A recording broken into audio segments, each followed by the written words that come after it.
내가 너희를 구원하면 너희는 복이 되리라. 두려워하지 말고 힘을 내어라. 찬미 예수님, 성서가족 여러분 안녕하십니까? 저는 영원한 도움의 성모수도의 이애리 마리베로니카 수녀입니다. 오늘은 지가리야 예언서 8장 13절의 말씀으로 인사드렸습니다. 오늘은 드디어 구약성경을 마무리 짓는 날입니다. 주님의 말씀이 우리의 길을 비추는 등불이 되기를 청하며 시작 기도로 성경을 읽기 전에 드리는 기도를 바치겠습니다. 성부와 성자와 성령의 이름으로 아멘. 성경 안에서 우리를 친절히 만나주시는 아버지, 넘치는 성령의 빛으로 제 눈을 열어주시어 당신의 빛을 보게 하시고 제 길을 열어주시어 당신의 말씀을 듣게 하시며 제 마음을 열어주시어 당신의 생명을 받아 앉게 하소서.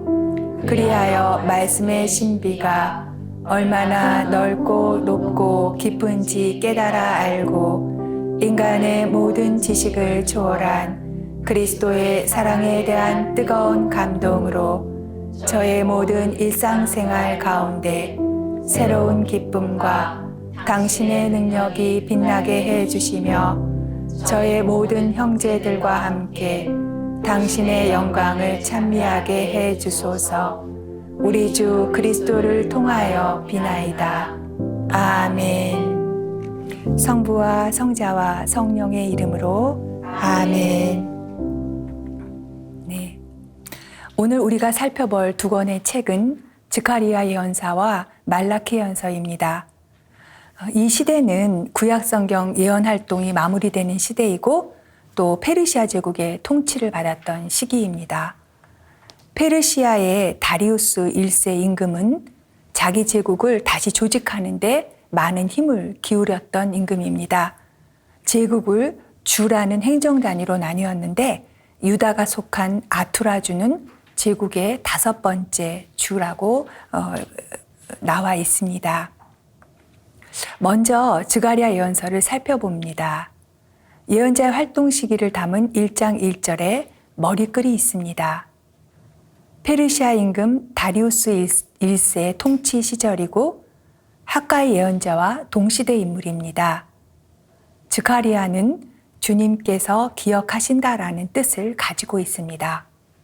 신약 성경에서 세례자 요한의 아버지도 같은 이름을 가지고 있었지요. 지가리야 예언자는 학가의 예언자와 함께 기원전 520년부터 518년 정도까지, 다시 말해서 두 번째 성전이 재건되기 직전까지 예언한 것으로 나타납니다. 이 두 예언자의 활동은 에즈라기와 느헤미야기에도 언급되어 있습니다. 지가리야 예언서는 크게 두 부분으로 나눌 수 있는데 앞부분은 1장에서 8장까지 성전 재건 시대에 활동했던 지가리야 예언자 자신의 메시지이고 뒷부분 9장에서 14장까지는 지가리야 예언자의 이름을 빌려 쓴 작품입니다. 이 내용은 성전 건축구에 기록되었고 종말론적 희망의 메시지를 전하고 있는 내용입니다. 앞부분을 편의상 제1 지가리야서라고 부릅니다. 1장에서 8장까지의 특징은 8개의 환시입니다. 이 환시들은 어떤 내용을 담고 있을까요? 하느님의 심판을 전할까요? 아니면 하느님의 구원과 회복을 전할까요? 이때는 두 번째 성전을 지으려고 백성들의 마음이 움직이던 시기였습니다. 그래서 하느님께서 당신 백성을 찾아오시고 회복해 주시리라는 내용이 대부분입니다. 환시가 있기 전에 먼저 회개하여라 라는 예언자의 권고가 시작됩니다. 회개는 백성을 하느님으로부터 멀어지게 하고 하느님의 분노와 심판을 받게 된 과거의 잘못을 인정함으로써 시작됩니다. 주님께서는 예언자를 통해서 친히 말씀하셨습니다. 1장 3절 너희는 나에게 돌아와라. 그러면 나도 너희에게 돌아가리라.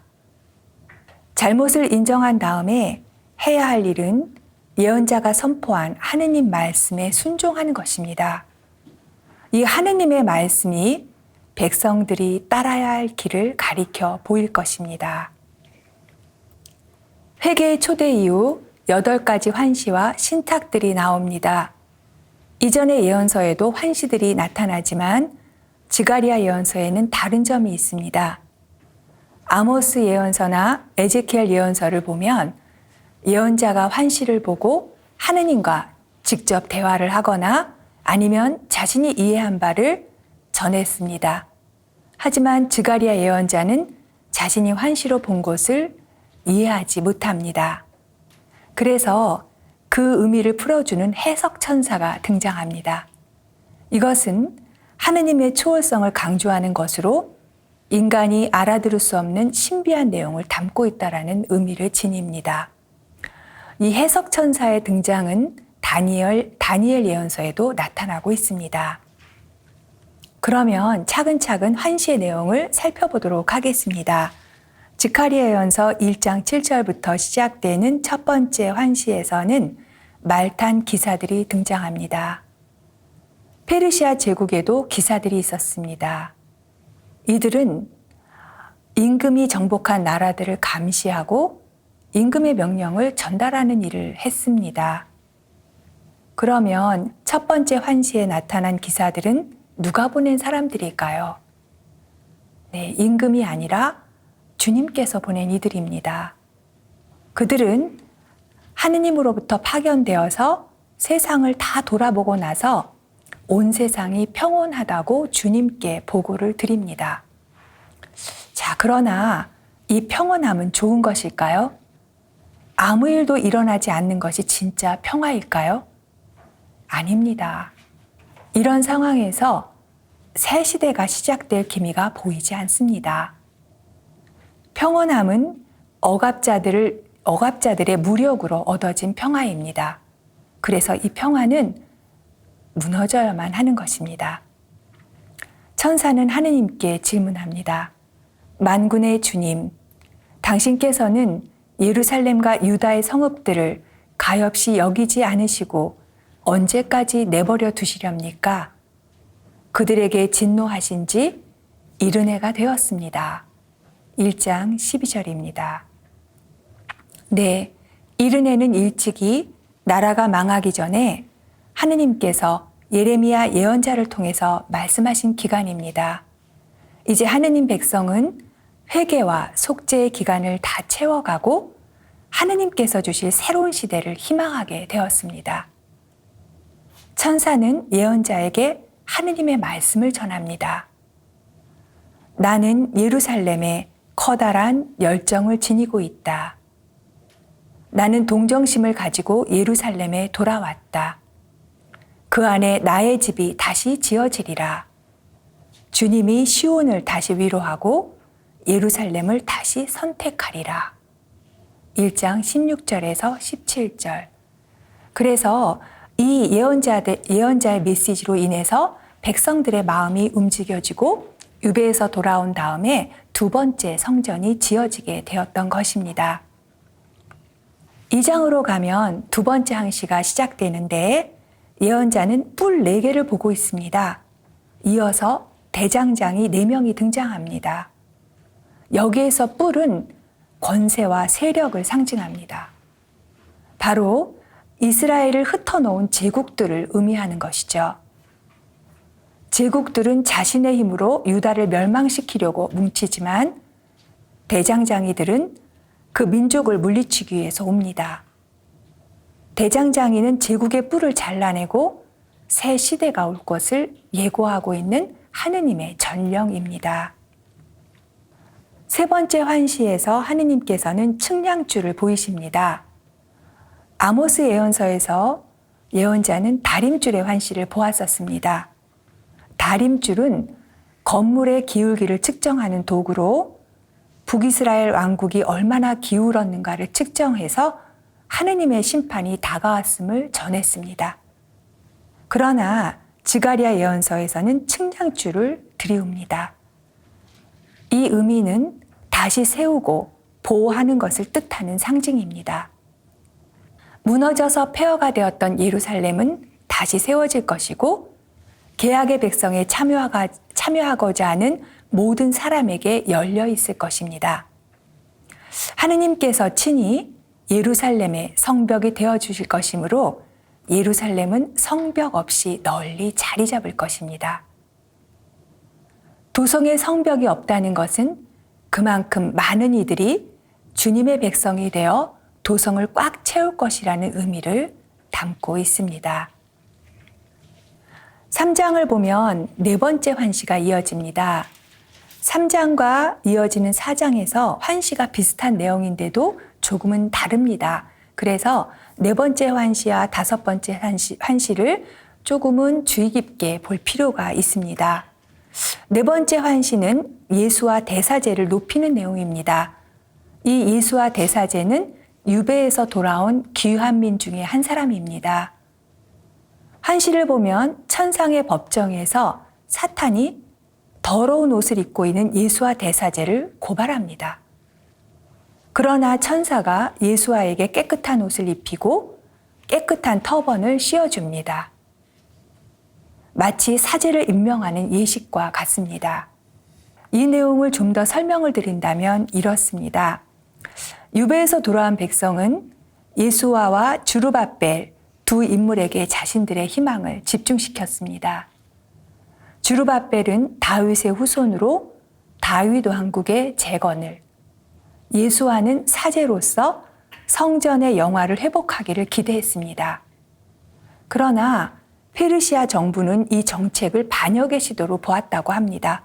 그리고 주르바벨을 암살한 것으로 추정합니다. 그 후 유다인 공동체는 사제와 성전을 중심으로 재건의 기틀을 다져갔습니다. 이 환시는 유배에서 돌아온 유다 공동체에서 사제직이 중심적 역할을 하게 되리라는 것을 예고하는 내용입니다. 네, 다섯 번째 환시는 일곱 등잔대가 등장합니다. 이 일곱 등잔은 하느님께서 당신 백성 가운데 현존하신다는 것을 의미합니다. 올리브나무 두 그루가 옆에 서 있습니다. 앞에서 설명드렸던 예배를 주관하도록 축성된 예수와 대사제와 다윗의 후손으로 축성된 주르바벨을 가리킵니다. 바로 사제로서 기름 부음을 받은 예수와 대사제, 다윗의 후손으로 기름 부음을 받은 주르바벨입니다. 이 기름 부음을 받은 사람을 우리는 메시아라고 부르죠. 그래서 사제 계열의 메시아와 정치적 지도자 임금 계열의 메시아가 함께 균형을 이루는 모습입니다. 이는 유배 이후 공동체에서 정치 권력과 종교 권력이 균형을 이루어야 된다라는 내용을 나타내고 있습니다. 그런데 앞서 말씀드렸듯이 다섯 번째 환시는 앞선 네 번째 환시랑 다릅니다. 네 번째 환시는 주르바벨은 없고 종교 지도자인 예수와만을 높이는 환시인 반면에 지금 우리가 읽고 있는 다섯 번째 환시는 종교 지도자뿐만이 아니라 정치 지도자인 다윗의 후손 주르바벨과 조화를 이루고 있는 모습이기 때문입니다. 추측하건대 아마도 다섯 번째 환시가 먼저이고 주르바벨이 갑자기 역사에서 사라진 뒤에 종교 지도자에게 집중하는 네 번째 환시가 기록되었으리라고 추측합니다. 근데 성경에서는 그 시간적 순서가 아니게 이렇게 환시가 놓여지게 된 것이죠. 5장의 여섯 번째 환시로 가보겠습니다. 하늘을 날아다니는 두루마리입니다. 이 두루마리는 하늘에서 하느님께서 보낸 말씀이시겠죠. 그런데 이 두루마리에는 악인들에 대한 저주가 적혀 있습니다.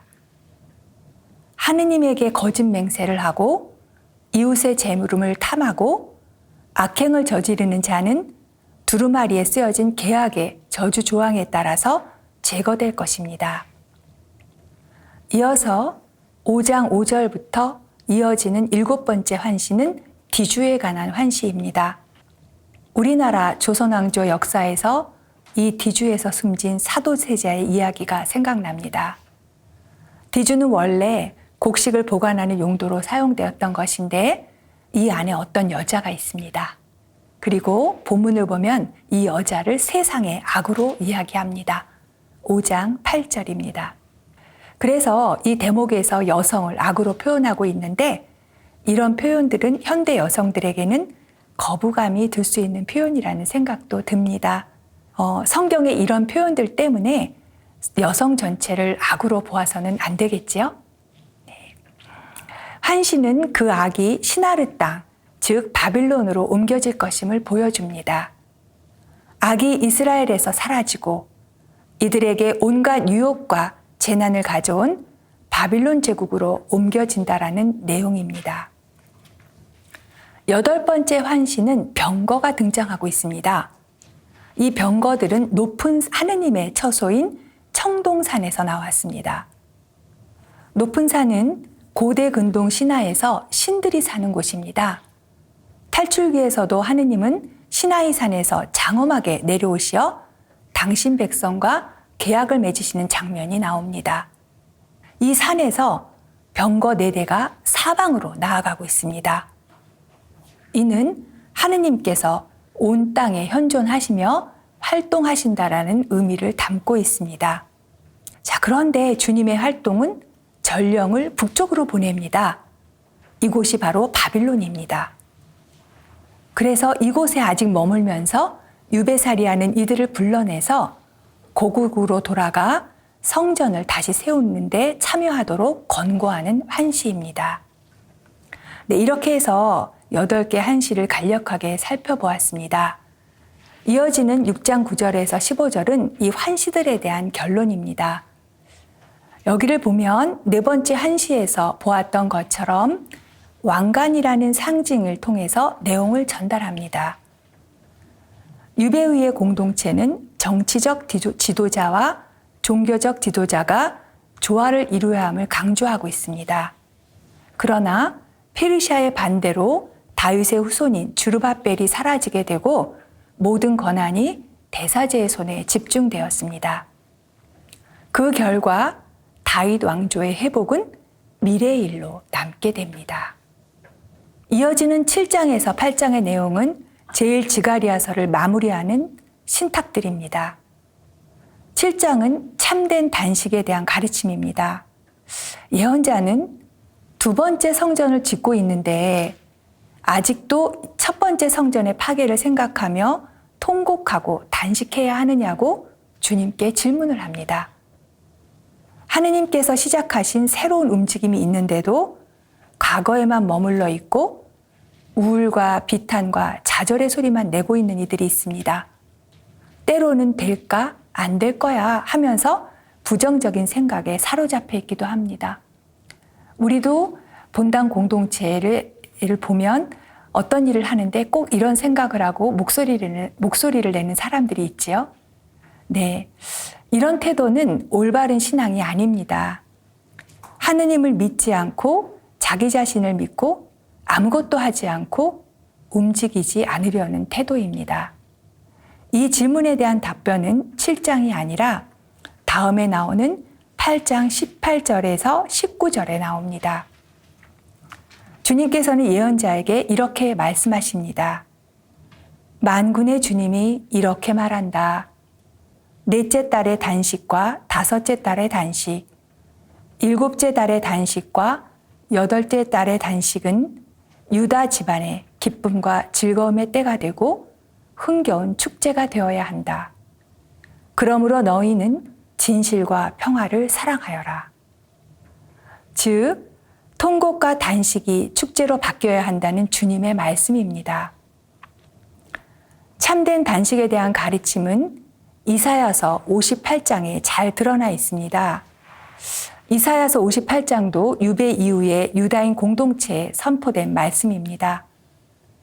참된 단식이 그저 먹지 않는 것을 의미하는 것이 아니라 가난한 이들을 배려하는 사회 정의와 이웃사랑의 실천에 있다는 것을 강조하고 있습니다. 그래서 너희는 진실과 평화를 사랑하여라 라고 하느님께서 권고하시는 것입니다. 8장은 메시아 시대의 행복을 노래합니다. 이전 시대의 성전의 파괴, 멸망, 유배 등의 절망적이고 어둡던 단식의 시대가 가고 구원의 시대가 임박했음을 선포합니다. 2절에서 3절까지 주님께서 말씀하십니다. 나는 시온에 커다란 열정을, 격렬한 열정을 지니고 있다. 내가 시온으로 돌아가 예루살렘 한가운데 살리라. 예루살렘은 진실한 도성, 만군의 주님의 산은 거룩한 산이라고 불리리라. 그러므로 이미 많은 예언자들이 예고한 대로 하느님과 백성 사이에 맺어질 미래의 새로운 계약을 예고하고 있습니다. 8절, 나는 그들을 데리고 와서 예루살렘 한가운데 살게 하리라. 그러면 진실과 정의 안에 그들은 나의 백성이 되고 나는 그들의 하느님이 되리라. 네, 예언자는 꿈을 꾸는 사람입니다. 정확히 말하면 하느님의 꿈을 같이 꾸는 사람이지요. 70년대 영국의 유명한 팝 가수 중에 존 레논이라는 가수가 있습니다. 그의 노래 중에서 저는 이매진이라는 노래를 좋아합니다. 성가가 저에게 위로와 희망을 주지만 때로는 좋은 가사를 담은 대중가요들도 많이 있습니다. 가사는 대충 이렇습니다. 1절을 보면 천국이 없는 것을 상상해 보아요. 시도해 본다면 결코 쉬운 일이 아니라는 것을 알 수 있습니다. 우리 밑에는 지옥도 없고 우리 위엔 오직 하늘만이 존재하죠. 모든 사람이 오늘을 위해 살아가는 모습을 상상해 보세요. 국가가 존재하지 않는 것을 상상해 보세요. 그건 어려운 일이 아니랍니다.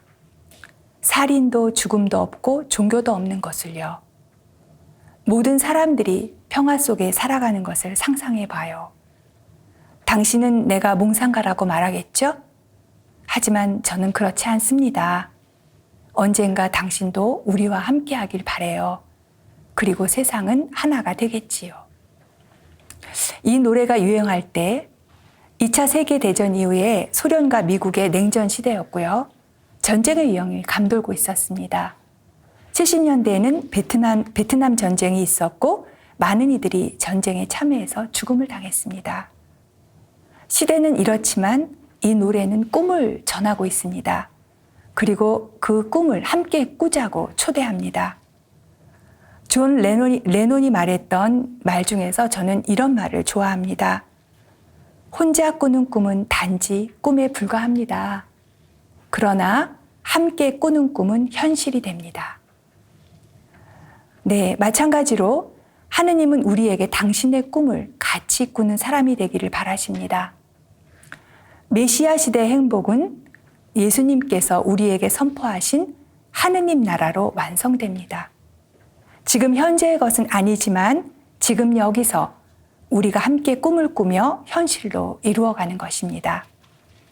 그런데 이 새로운 시대의 도래는 현재를 살고 있는 우리들에게 해야 할 일을 요구하고 있는 것 같습니다. 16절에서 17절을 보면 이렇게 말씀하십니다. 너희가 해야 할 일은 바로 이것이다. 너희는 서로 진실을 말하고 성문에서 평화를 이루는 진실한 재판을 하여라. 남을 해치려고 마음속으로 궁리하지 말아라.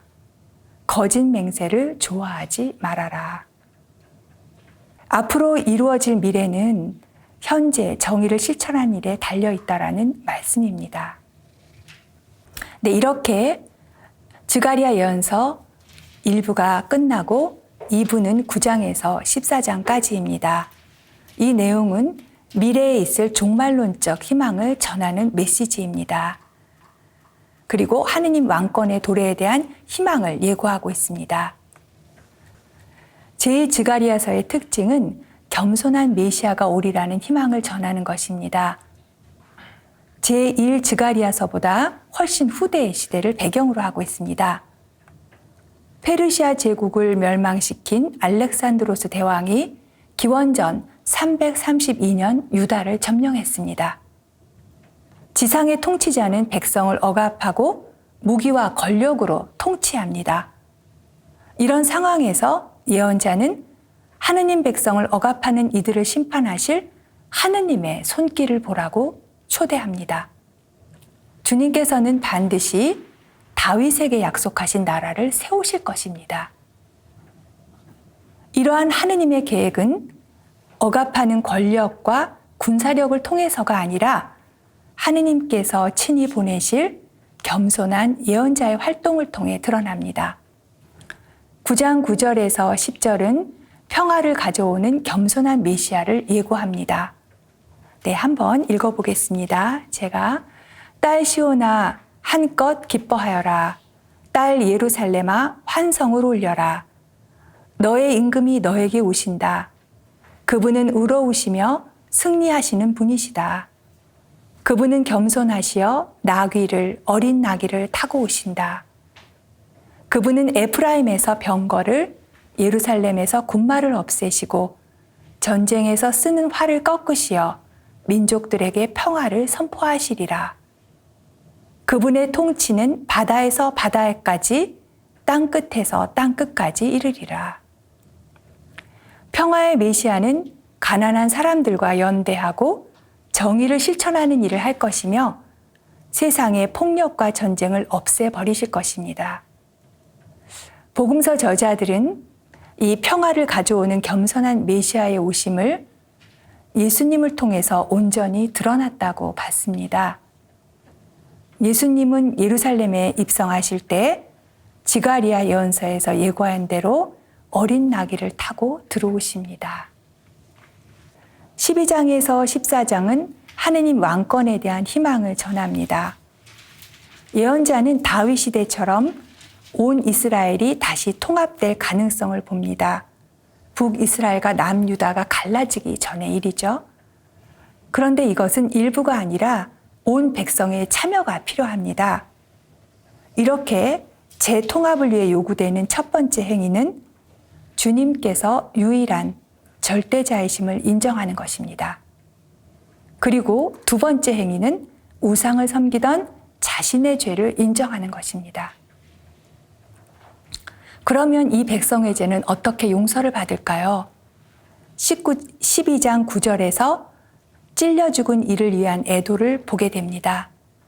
거기에서 이 단서를 찾을 수 있습니다.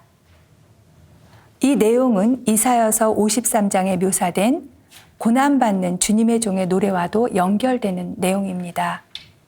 나는 다윗 집안과 예루살렘 주민들 위해 은총과 자비를 구하는 영을 부어주겠다.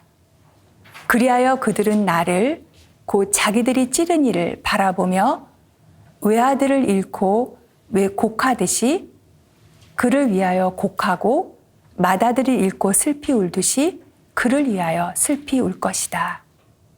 이 내용은 모든 사람의 죄를 대신 지고 가시는 예수님의 모습을 보게 하며 요한복음 19장 27절에서 군사가 예수님의 옆구리를 찌르는 장면에서 인용되었습니다. 죽음으로 백성은 정화될 것입니다. 이 죽음으로 백성은 정화될 것입니다. 이 정화의 과정은 우상을 없애고 거짓 예언자들이 사라지는 것입니다.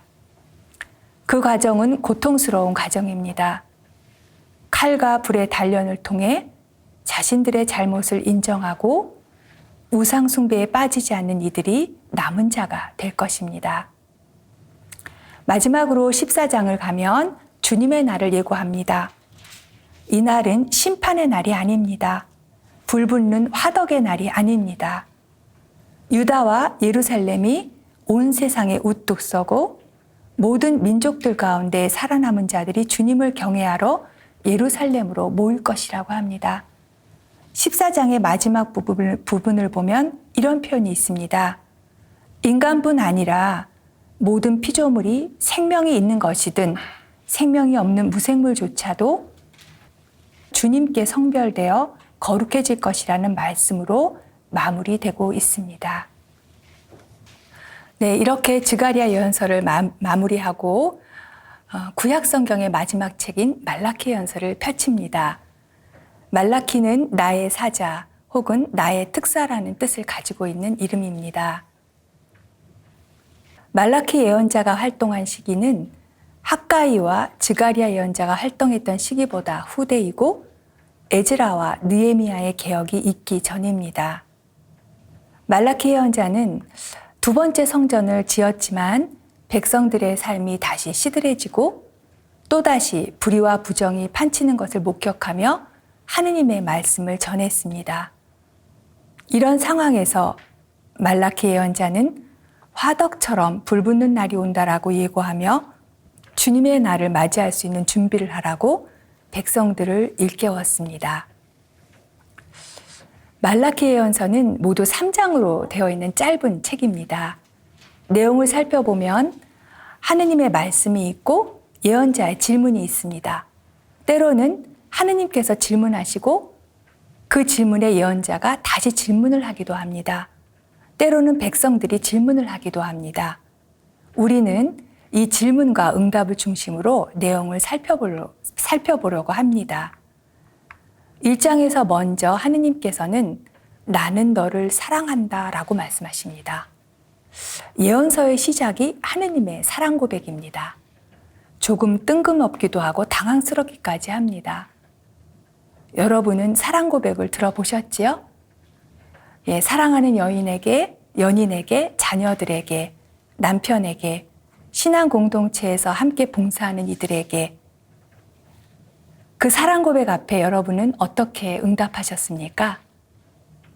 지금 이 순간 만약 하느님께서 나는 너를 사랑한다 라고 하면 어떻게 응답하시겠습니까?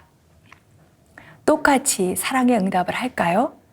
아니면 그 사랑을 거절할까요?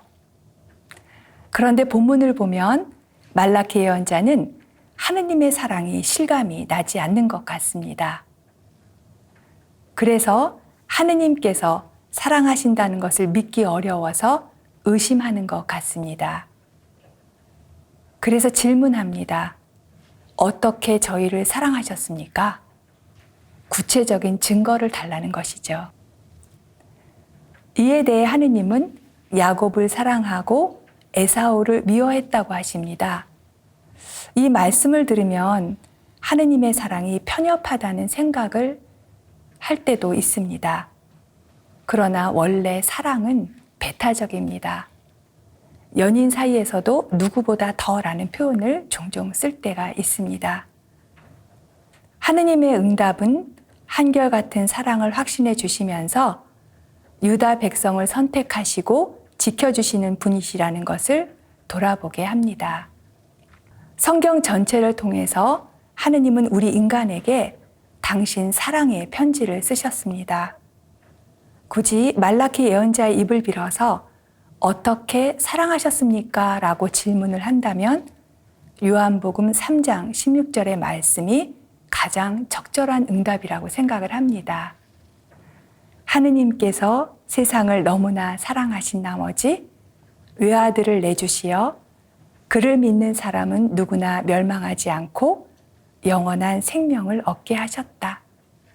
이 구절이 바로 성경 전체를 요약하고 있는 핵심 구절이라고도 말할 수 있습니다.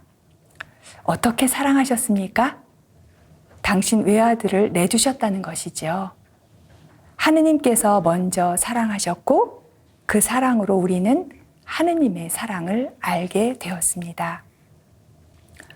2장에서 두 번째 질문은 하느님께서 사제들에게 하시는 질문입니다. 하느님은 마음이 아파서 이렇게 말씀하십니다. 내가 아버지라면 나에 대한 공경은 어디 있느냐? 이렇게 말씀하시면서 그릇된 경신례를 거행하는 사제들을 나무라십니다. 그러나 그들은 무례하게도 하느님에게 역질문을 하며 논쟁을 합니다. 저희가 어떻게 당신의 이름을 업신여겼습니까? 저희가 어떻게 당신을 더럽혔습니까? 그러자 하느님께서는 사제들의 죄를 일일이 열거하시면서 나무랍니다. 사실 사제들은 자신의 직분을 수행하는 데 염증을 느끼고 정성된 제사를 드리지 않고 있습니다. 그래서 하느님께서는 참된 사제직이 무엇인지를 가르쳐 주십니다. 사제들이 수행해야 할 두 가지 기능은 경신례를 집전하고 계약의 규범을 올바르게 가르치는 일입니다. 직무를 수행하면서 사제는 하느님의 백성을 거룩하게 하고 동시에 자신도 거룩해집니다. 그래서 사제는 직무 수행을 통해서 거룩해진다는 유명한 말이 있습니다. 이것이 바로 사제가 성덕을 쌓는데 결코 소홀히 할 수 없는 이유입니다. 네, 세 번째 질문은 2장 10절 이하입니다. 여기에서는 예언자가 백성들에게 하는 질문입니다. 어찌하여 우리는 서로 배신하여 우리 조상들의 계약을 더럽히느냐? 자, 여기에서 조상들의 계약을 더럽히는 행위는 혼혈혼과 이혼입니다. 그럼에도 불구하고 백성은 하느님께 어찌 이러십니까? 라고 반문합니다. 말라키 예언자 시대에 종교적 본 모습을 유지하기 위한 시도 가운데 한 가지는 이방인 여인과의 결혼을 금하는 것이었습니다. 그 이유는 결혼 자체에 있지 않습니다. 공동체를 오염시킬지도 모르는 우상 숭배의 위험 때문이었죠. 공동체는 오로지 주님께 속해 있어야 하기 때문입니다. 이러한 내용이 정책적으로 시도된 일은 에즈라기와 느헤미야기에서 나타나 있습니다. 그 이후에 남편이 부인과 이혼하는 문제에 대해서도 말라키 예언자는 매우 강경합니다. 예언자가 보기에 결혼은 창조주 하느님이 아니면 그 누구도 풀 수 없는 거룩한 결합입니다. 그래서 조광지처를 소중히 여기고 배신하지 말라고 권고하고 있습니다. 네 번째 질문은 백성들이 질문을 하는 것입니다. 저희가 어떻게 실증나게 해드렸습니까? 2장 17절. 그렇다면 주님께서 실증 내시는 것은 무엇 때문일까요? 예언자는 백성에게 응답합니다. 너희는 주님의 눈에는 악한 일을 하는 자마다 다 좋고 그분께서는 그러한 자들을 좋아하신다고 하면서 공정의 하느님이 어디 계시냐 하며 주님을 실증나게 해드렸다라고 말합니다. 그러므로 이런 백성을 위해서 하느님은 무엇을 계획하고 계실까요? 바로 당신 백성을 정화하기 위해 하느님의 사자 혹은 특사를 보내리라는 약속입니다. 이 사자는 주님이 오시기 전에 주님의 길을 닦는 역할을 합니다. 신약 성경은 이 사자를 예수님보다 앞서온 세례자 요한으로 이해했습니다. 본문을 보면 그가 오는 날은 어느 누구도 견뎌낼 수 없습니다. 3장 2절. 그는 재련사에 불같고 염색공의 잿물 같으리라고 말합니다. 그래서 그가 하는 일은 은재련사와 정련사처럼 앉아서 레위의 자손들을 깨끗이 하고 그들을 금과 은처럼 정련하여 주님께 의로운 제물을 바치게 하려는 것입니다. 결과적으로 사자의 임무는 백성의 마음을 주님께 되돌리는 것입니다. 나에게 돌아오너라. 나도 너희에게 돌아가겠다. 이 말을 듣고 백성들은 주님께 다시 묻습니다. 5번째 질문입니다. 어떻게 하면 저희가 돌아갈 수 있습니까? 3장 7절. 이 회개는 막연한 것이 아니라 구체적인 것입니다. 바로 예배 정신을 회복하는 것이며 올바른 예물을 봉헌하고 하느님의 몫을 하느님께 돌리는 11조를 바치는 것입니다. 하느님에게 정당한 예물을 바치지 않는 것은 하느님을 약탈하는 행위라고 8절에서 말하고 있습니다. 하느님께서는 모세를 통해 이스라엘 백성에게 수학의 10분의 1을 하느님의 몫으로 떼어놓으라고 명령하셨습니다. 아무리 우리 손으로 일해서 얻은 것이라도 하느님께서 우리에게 축복하신 결과입니다. 그러므로 하느님께 감사를 드리고 예물을 봉헌하는 것은 당연한 결과입니다. 비록 우리가 11조를 완전히 바치지는 못할지라도 우리 자신의 삶을 주님께 바치며 가난한 이웃을 위해 올바른 예물을 봉헌하는 것은 참된 회개의 징표입니다. 네, 마지막으로 6번째 질문은 백성들이 주님께 하는 것입니다. 저희가 당신께 무슨 무례한 말을 하였습니까? 13절. 사실 이 질문 자체가 무례하다는 생각도 듭니다. 만약 말썽만 피우는 자식이 부모에게 이렇게 질문한다면 부모의 마음은 상하기도 하고 화가 나기도 할 것입니다. 그래서 주님께서는 경고를 하십니다. 주님과 그분의 성실하심을 거슬러 말하는 이들에 대한 경고입니다. 보라, 화덕처럼 불붙는 날이 온다. 거만한 자들과 악을 저지르는 자들은 모두 검불이 되리니 다가오는 그날이 그들을 불살라 버리리라. 19절. 그러나 화덕처럼 불붙는 날이 모든 사람에게 해당되는 것은 아닙니다.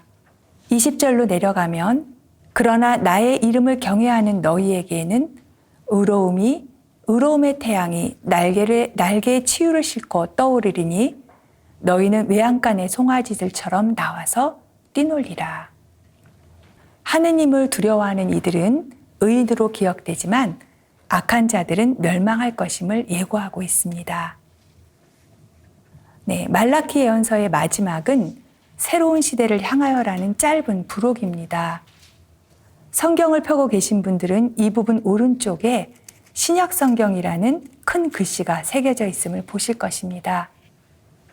성경의 전망은 예수님께서 이 세상에 오셔서 예언자들이 예고한 새로운 시대를 여셨다고 보았습니다. 앞선 대목에서 주님께서는 화덕처럼 불붙는 심판의 날을 예고하셨죠? 과연 이것이 하느님의 진짜 마음이었을까요? 네, 아닐 것입니다. 말라키 예언서는 마지막에 주님께서 오시는 날을 두려움 없이 맞이할 수 있는 법을 알려줍니다. 바로 모세의 율법을 기억하고 엘리야 같은 예언자들의 말에 귀를 기울이라는 것입니다. 하느님께서는 모세를 통하여 당신의 가르침을 주셨고 그 시대를 달리하여 예언자들에게 그 가르침을 충실히 예언자들을 통해서 일깨워 주었습니다. 내용을 읽어보면 이렇습니다. 너희는 나의 종 모세의 율법, 내가 호렙에서 온 이스라엘을 위하여 모세에게 내린 규정과 법규를 기억하여라. 보라, 주님의 크고 두려운 날이 오기 전에 내가 너희에게 엘리야 예언자를 보내리라. 그가 부모의 마음을 자녀에게 돌리고 자녀의 마음을 부모에게 돌리리라. 그래야 내가 와서 이 땅을 파멸로 내리치지 않으리라. 말라키 예언서가 작성될 시기는 율법을 담은 오경과 예언서가 완성되어 가던 시기였습니다. 그리고 이 오경과 예언서의 가르침이 바로 주님의 날을 맞이하기 위해 준비를 해준다고 합니다. 그리스도인들은 이 마지막 단락을 통해서 구약에서 신약으로 넘어가는 다리 역할을 봅니다. 주님께서 엘리야를 보내어 백성들을 회개시킬 것이라는 마지막 예고는 세례자 요한에 대해 말하는 것으로 이해되었습니다. 이 내용을 토대로 메시아가 오기 전에 엘리야가 먼저 오리라는 믿음이 생겼고 예수님이 활동하시기 전에 세례운동을 펼쳤던 세례자 요한을 다시 오기로 된 엘리야로 보았습니다. 오늘 함께 본 스가랴 예언서와 말라키 예언자가 꿈꾼 새로운 시대는 이제 예수님의 오심으로 완성될 것입니다. 오늘로 창세기에서 말라키 예언서까지 구약성경 46권이 마무리되었습니다. 성경의 전망은 창세기에서 요한묵시록까지 구원의 역사를 조망하고 있습니다. 이 구원의 역사의 절정에 예수 그리스도가 오셨습니다. 지금까지 우리에게 이 시간을 허락해 주시고 성경을 가까이 하고 말씀에 대한 깨달음을 주신 하느님께 감사드리며 기도하겠습니다. 성부와 성자와 성령의 이름으로 아멘. 우리를 창조하시고 사랑으로 구원하신 하느님 아버지, 감사와 찬미를 드립니다. 우리는 성경을 통해 삶의 의미를 깨닫고 당신을 믿고 흠숭하며 경배하는 법을 알게 됩니다. 구세사의 면면이 흐르는 하느님의 사랑은 예수님을 통해서 완전해졌고 드러났습니다. 그 예수님 안에서 저희들이 말씀을 믿고 기도하고 실천하는 이들이 되게 해주십시오. 당신께서 창조하신 피조물 안에서 당신을 관상하고 가난한 이웃들과 연대할 수 있는 사랑의 마음을 주소서. 영원한 도움의 성모님, 저희를 위하여 빌어주소서. 성 요셉, 저희를 위하여 빌어주소서. 한국의 순교 성인, 저희를 위하여 빌어주소서. 성부와 성자와 성령의 이름으로 아멘. 감사합니다.